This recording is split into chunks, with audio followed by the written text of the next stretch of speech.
Right. Hi, Miss Ishak. Hi. Thank you so much for coming in today. I've really been looking forward to our meeting and just hearing about the great things that are happening in first grade. So, how are things going? Thank you.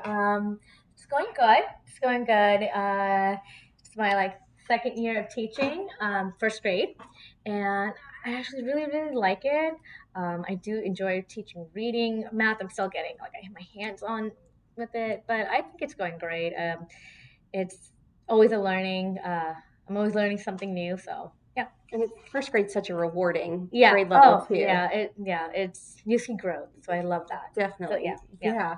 Yeah. And so I will be observing you for a reading lesson. Okay. And how is teaching reading going this year? Oh, I actually like it a lot. It just makes sense to me. I love where the students can, we read a book and there's analyzing going on. There's conversation and discussion. So that's and connection. So it's just a whole bunch of stuff going on. So I like it. It also gives me an understanding.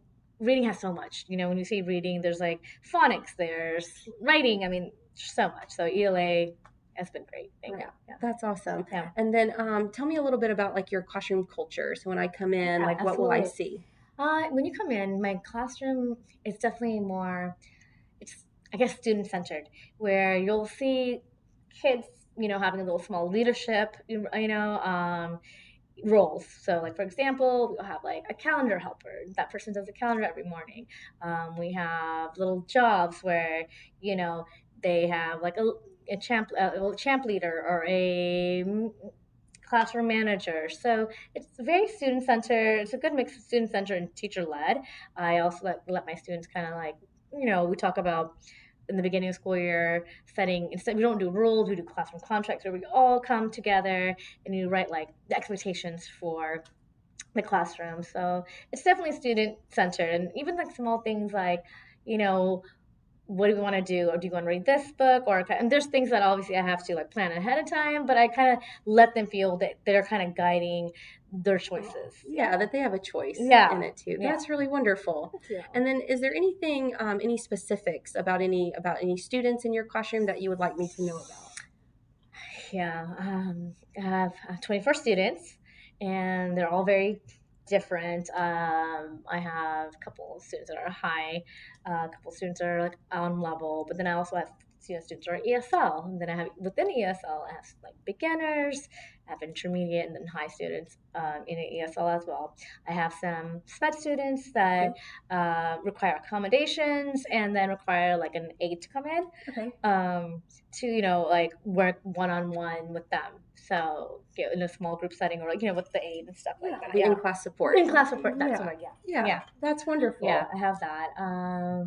So I think that's yeah. I think that's pretty much sums up so I have a group of diverse students in my classroom. Yeah, Definitely. yeah, Well, that sounds great. yeah, I'm looking forward to coming in. yeah. And before we get started, I want to share with you the T-test rubric. Okay. So this is a copy of the rubric that I'll be using when I observe you, and so you can see where I'll be rating. And it's just to support you as you implement strategies in your lessons. Okay. Yeah. Oh, thank you. Yeah. And so just a few questions for today. How do you decide on activities and materials and assessments that are appropriate for your diverse Okay. learners? Well, as a team, we get together and we always plan our lessons. So, and every teacher's kind of responsible for a lesson. But when we come in together, so if I'll do reading, and then another teacher will do math. And we come together prepared, and then we, with all of our plans, and then we talk about, okay, well, what about how can we benefit the GT students? Or what, activities would be great for extensions? What about our students that have ESL? What can we add, a sentence stem, or let's say, small tweaking going on, or what book is better? Maybe the lesson plans, district lesson plans say this book. I know in my classroom, my students like this character, or reading books about a dinosaur, whatever, and so that's how we kind of tweak them. And then within my classroom, I will have to kind of I think about, okay, just tweak within more to individual, accommodate more of my students. So through accommodations, through you know, what's the question? What's the question? About like the assessments and the activities, like how you choose Okay, yes. what appropriate. Yeah, so it's more like, what can my students be successful in, or how that would look like. So just accommodating, so we group plan and then tweak it, then we tweak it within our own classroom. So that could be, okay, some of my students need like a graphic organizer, so I'll have to probably pre-make that. Or some of my students will need like sentence stems or sentence stems written out, so I have to, when my tier one students will probably just get that, you know, you know, maybe a one sentence stem, where the other ones probably like have to a little bit more support, or have pictures. So there's a lot more that goes into like kind of tweaking for individual students. Yeah, yeah. That's wonderful. Yeah. And in what ways will you provide specific and timely feedback to your students? Okay, so I think in first grade you are always seeing them in small group.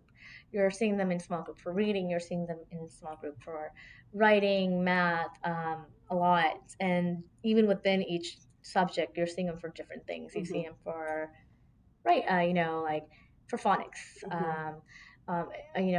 for math, obviously like small groups. I mean, just different things. So like, there's times that in the beginning of the year, we do running records, and so from that, we you kind of make groups out of like the different levels. So when I have like I have a A group or a B group or a C group, I'm giving feedback on a group of students that just on like their fluency, or like we're practicing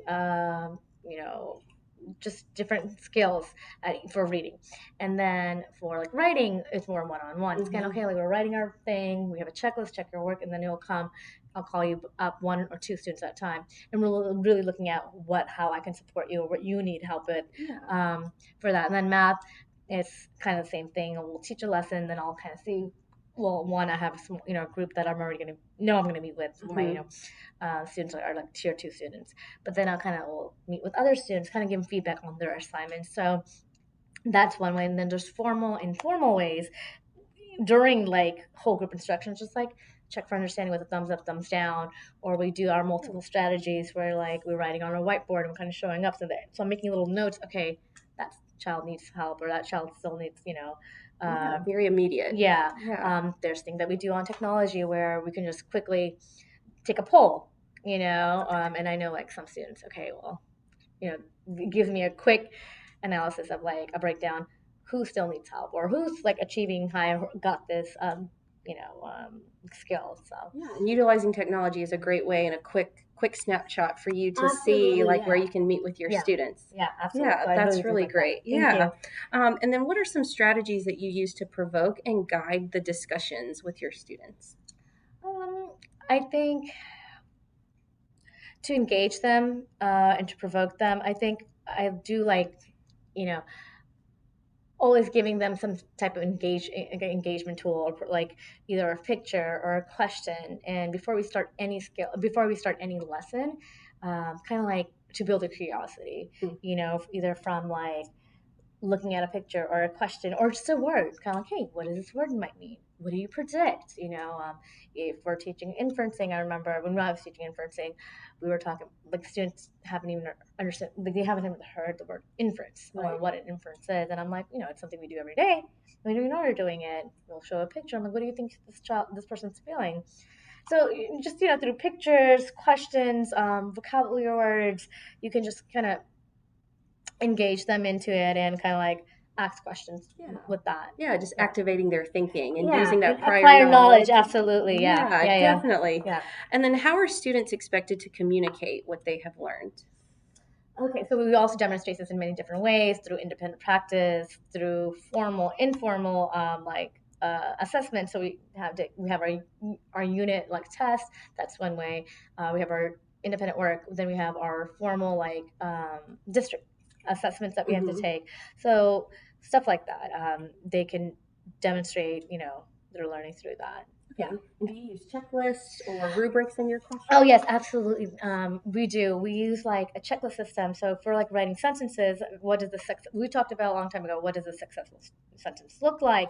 And then we co-created a whole checklist, like, okay, a successful sentence looks like it has a capital, has a period. So before you come to me, before you turn in your assignments, the child is required to kind of like look through their the checklist, and make sure it looks like a 4-star or 5-star sentence according to the little checklist, and then they can go back and turn it in. And then they also sometimes give each other peer feedback as well, that's great. using the checklist and appropriate conversation with that. Not just like, oh, this is nice. I like your color blue that you wrote with or whatever. It's more like appropriate conversations, how to give proper feedback. So Yeah. yeah. Oh, that's great. I love the collaboration that y'all make those checklists and Yeah. rubrics together. That's really great. Thank you. And then what do you do when students do become disengaged? Like, how do you like bring them back? Okay. We bring them back. They're first graders, and they do always get disengaged. There's times they get disengaged, but I believe always, keeping whatever lesson, like making sure your lesson is like engaging, like use tools that engage students. So right now, I mean, we're in a generation where there's technology everywhere. So definitely, pre-planning it, like using like technology, using maybe a story that they're interested in. So like Right. through technology or through like reading certain like books with certain characters. But what I do when I see someone being disengaged, I just go back to my classroom rules. Classroom management. It's kind of like, okay, I'll praise the students that, oh, I love how so and so is following directions, or this and that, or I love how so and so is participating. So that that motivates all the kids to come back and like go like, oh yeah, I want to get that compliment too. Also like positive reinforcement through like dojo and stuff like that. Oh yeah. I'll instead of taking points off, I'll make sure I'm giving points to those two kids that are like listening or engaged, and rewarding them. And so that really sometimes gets all my unfocused friends back on track. Okay, that's really great. Yeah. Well, I'm really looking forward to coming in Awesome. this week to seeing your lesson. And then after the observation, I'd love for you to take a look at this self-reflection form and then use the T-test rubric and just go through the different dimensions and then think about, just reflect on the lesson and rate yourself. And then also just look at any evidence that you would see that would go along with the dimension. So in the event that through the observation, I might missed something or not have captured it as you as you've done it, then here we have it in your self-reflection form, and then I can go back and I can see, oh yeah, I do remember that, and maybe I just didn't capture it in the moment. So just if you want to do this before we meet again for our post conference. Absolutely. Wonderful. Right. Well, thank you again, Mrs. Schock. No, thank you so Thank much. you. Thank you.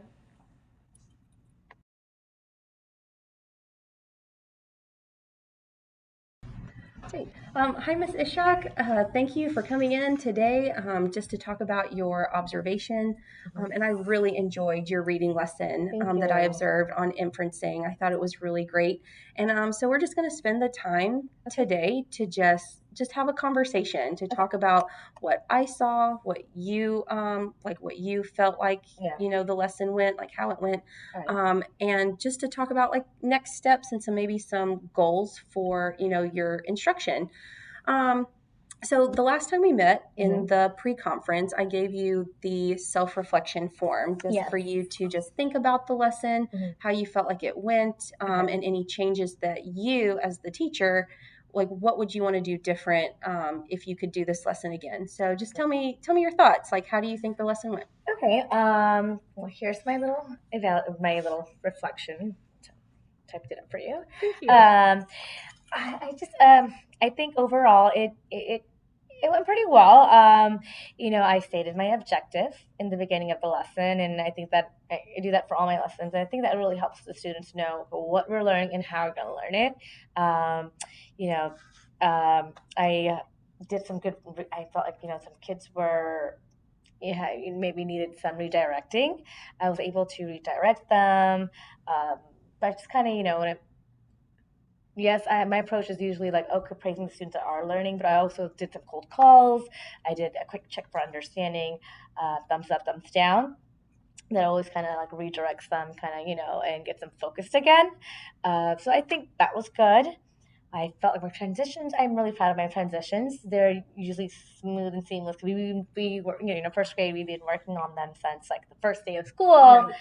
And I think they're pretty good with that. I'm really proud of them. I'm always giving points for that too. So I think my transitions are really smooth because of the way my classroom's set up.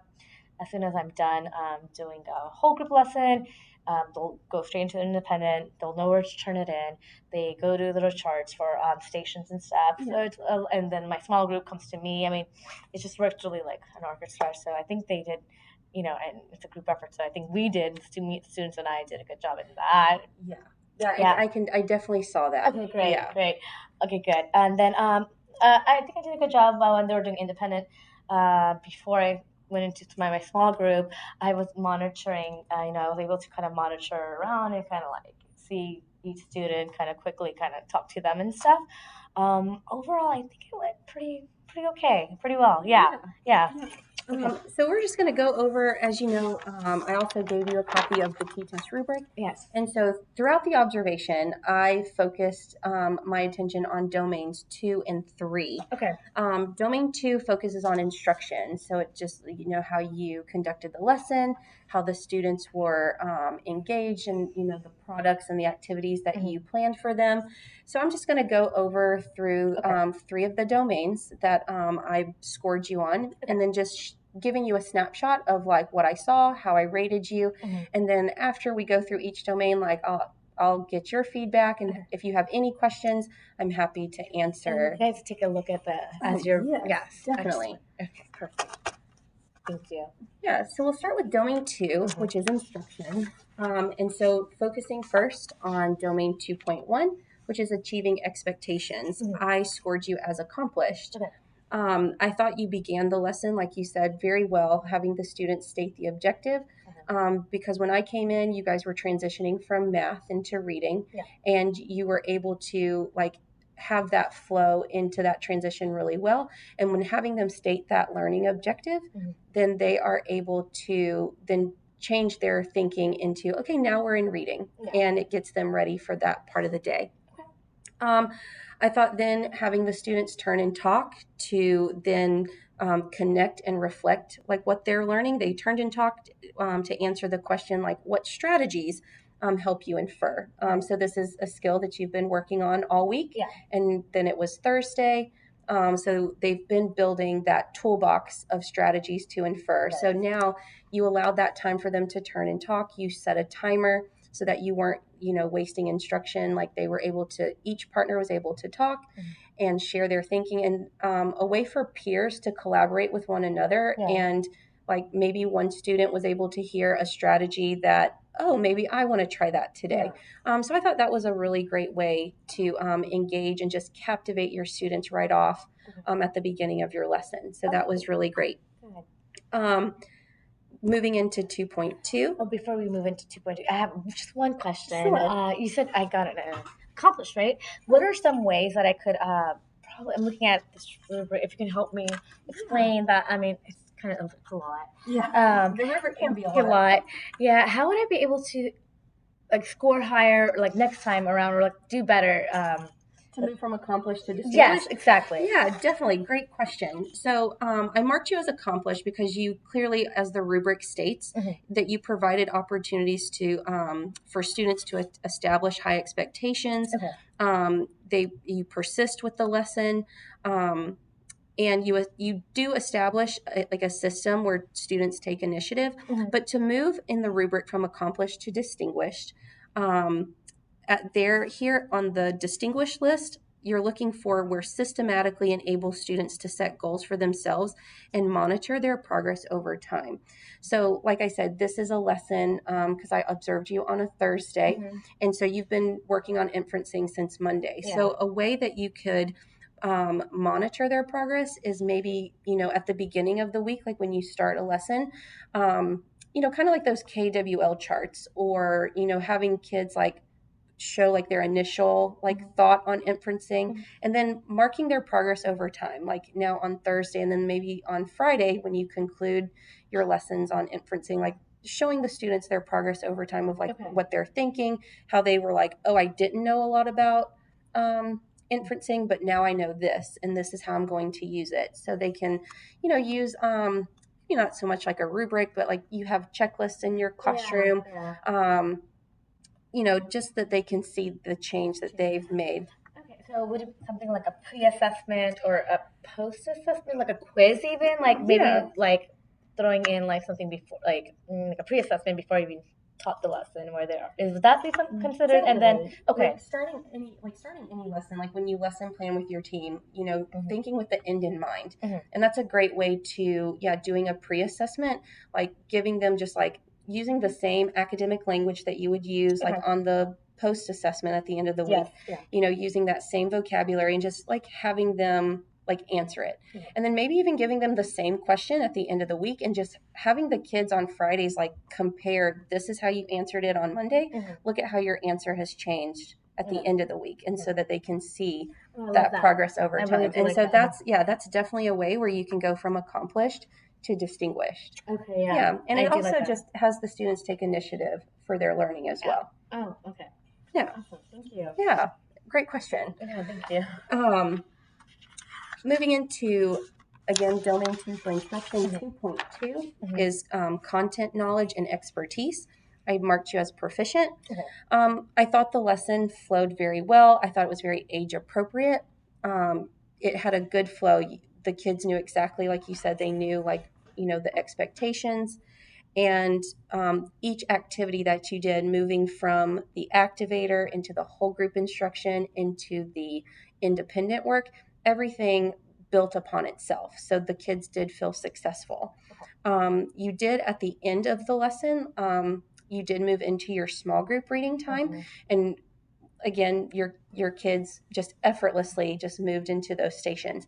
But it was at the end of your small group time that you went back to check for understanding at the end for like the quick thumbs up and down, like you said.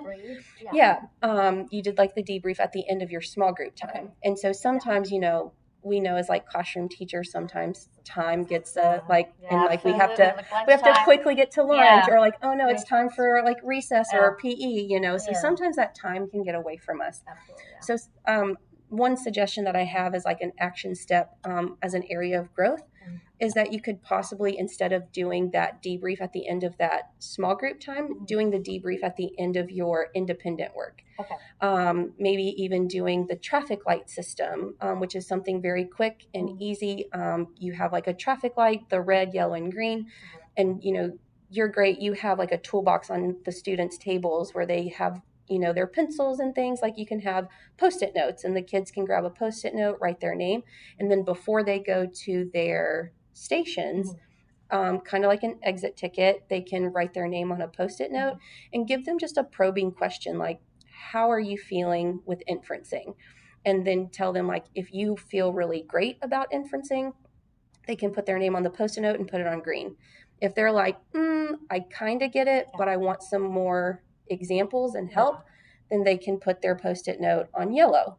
And then if they're like, I'm still stumped, like I don't know, like I really need your help, Miss Ishak, then they can put their name on the Post-it note and put it on red. So is this more like a reflection, or could I use like call it an exit ticket and give them like a problem or a question or a sentence, and they can write down like the answer?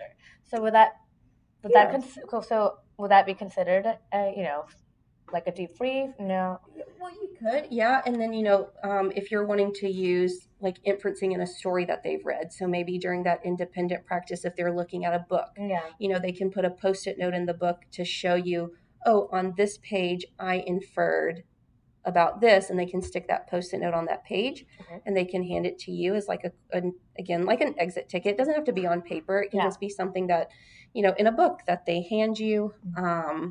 Like that could be something, but but even in other lessons, exit tickets on a piece of paper, asking them a question are good snapshots as well. Thank you. Can definitely consider those next time. And then for 2.3 is communication. I marked you as accomplished. You incorporated practices that encourage all students to communicate effectively. You allow students to guide the learning process. Your students had success criteria for their independent work. They knew exactly like what you expected of them, and you could tell like when I like walked around the room, I could see the students. They were truly looking at those success criteria, and they were wanting to, they knew this is what you expected, and they wanted to make sure that they were following like those expectations for you and for them.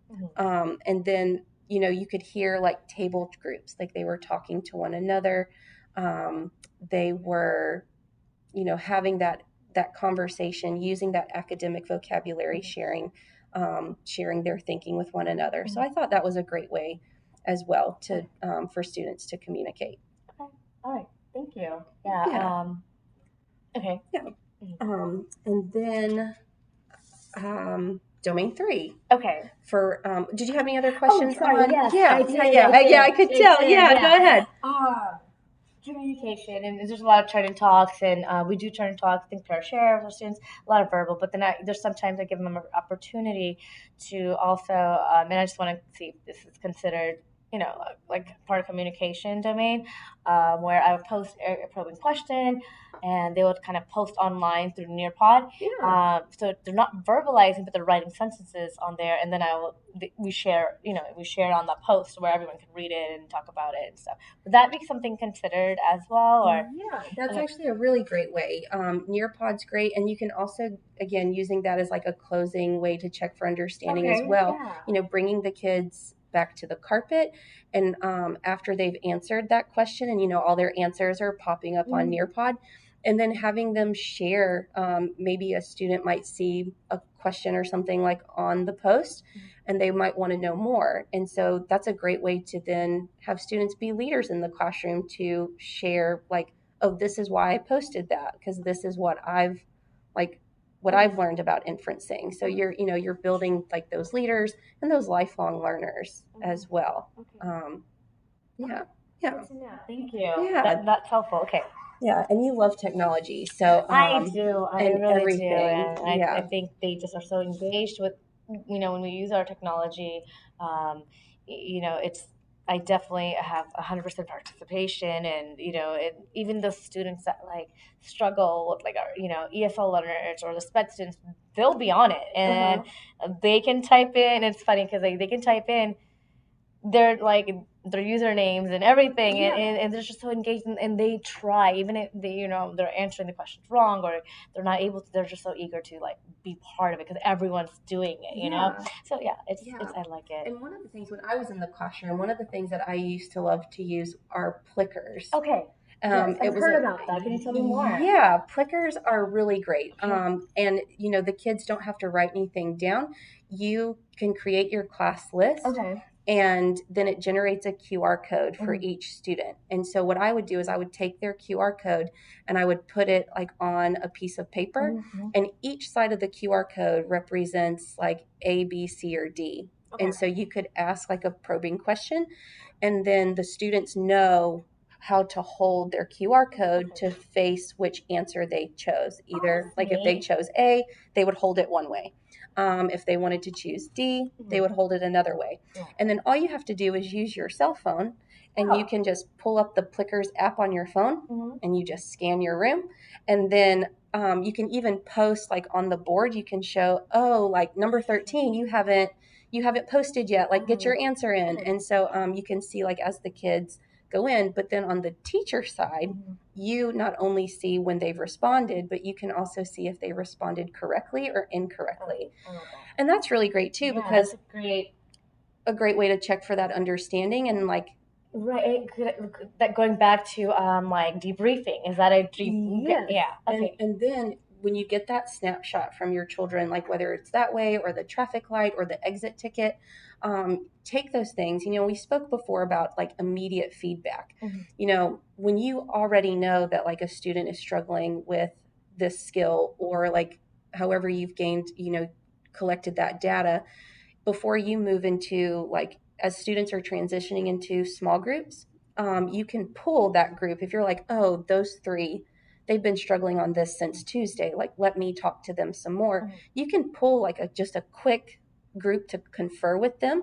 Like it doesn't have to be part of your small group rotation. It can just be a quick conference, and you can just say, tell me more about like, you answered this. Can you tell me like, how did you form this question? Where did this come from? And then let the kids talk. And then, as a teacher, you can hear like through their response, and, sometimes no response is an answer, because if Absolutely. they're not answering, then they really don't know.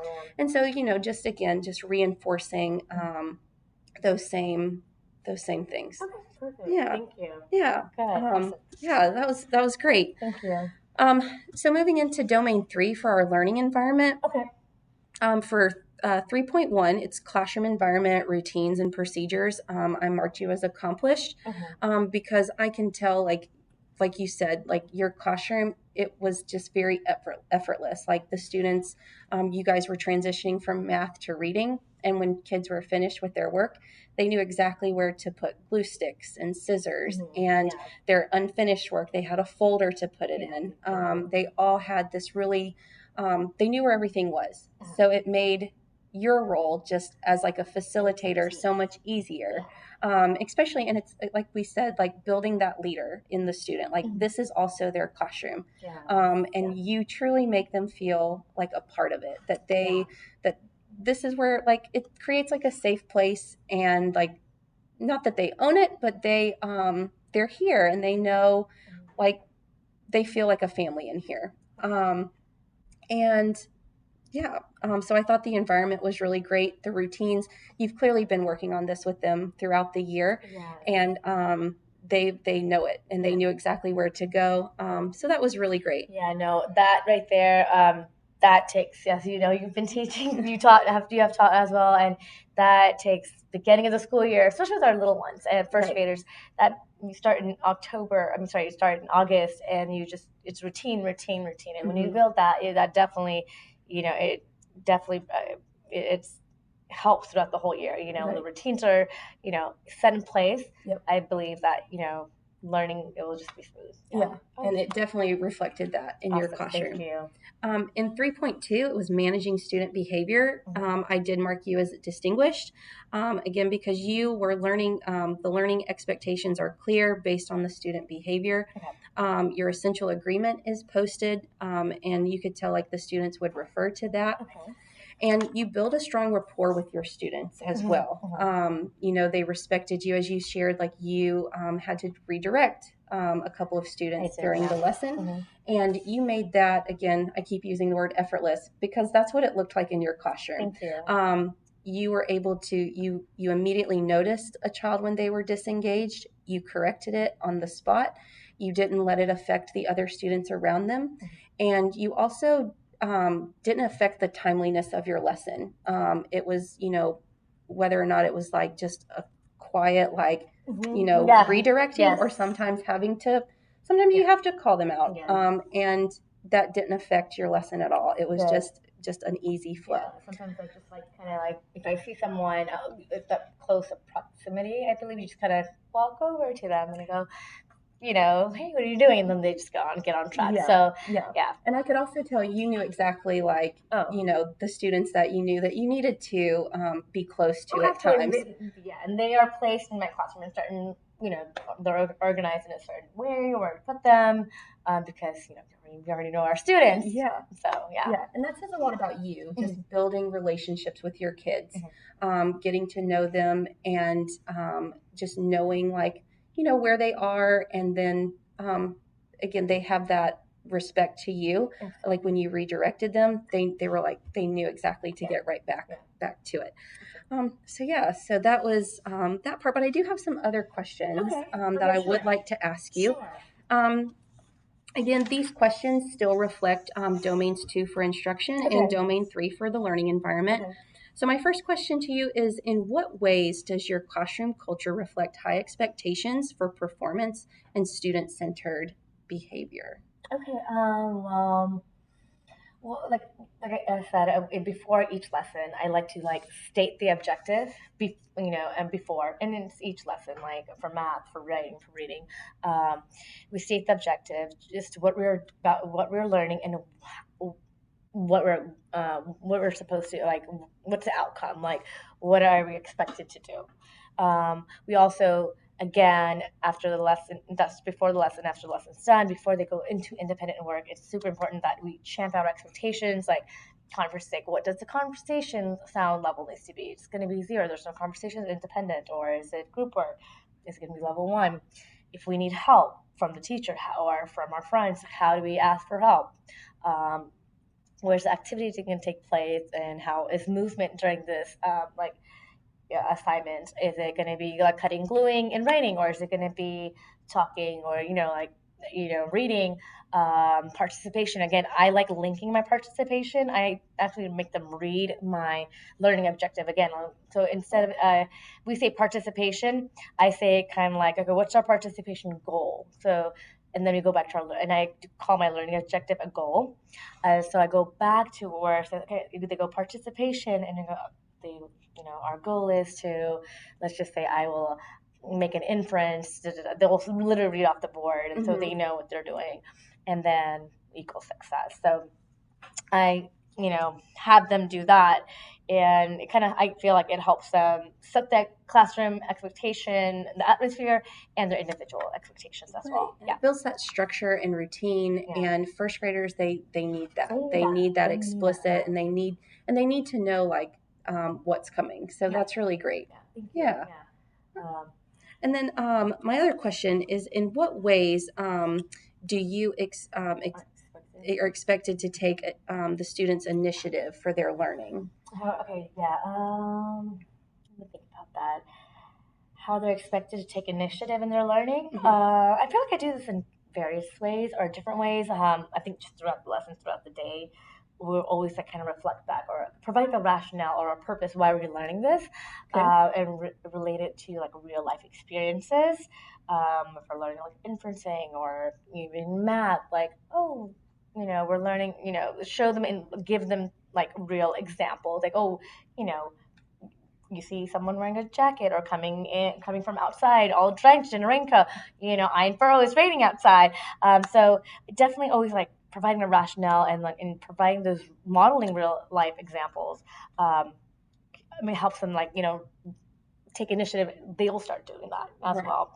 I think another way I do this is as, I also provide that checklist. I keep on saying a checklist, but providing a checklist, I did this today in math as well, and I feel like it fosters and it like really provides, like, it allows students to take ownership of their own learning. Like they can look at their assignment and go kind of, oh, I did this, I did it, oh, I didn't do this. Before I turn it in, let me go back and do this. So I think there's multiple different ways you can do this. Those are my two little go-tos that I like doing, but and through my walkthroughs, not just this observation, but I've seen you use checklists in so many ways in all subjects, and I think that's really great. And so I really do see like a teacher leader in you. And so I would love for you at some time, like maybe like to consider maybe doing like a PD for teachers to maybe like help them like ways that they can use checklists in their classroom, because I think you use that tool really well. And so teachers, like, we learn best from each other. And so we're all in, like, teachers are in their own classrooms throughout the day, but they don't get a chance to see like the great things that are happening in each other's classrooms. So I would love for you to consider sometime like thinking about doing a PD. I love that. Awesome. Yeah, that's great. Well, Ms. Ishak, do you have any other questions about no, I want to thank you so much for your time and explaining everything and answering all my questions. Oh, well, thank you so much. I really did enjoy that reading lesson. Thank you. Great. Thank you.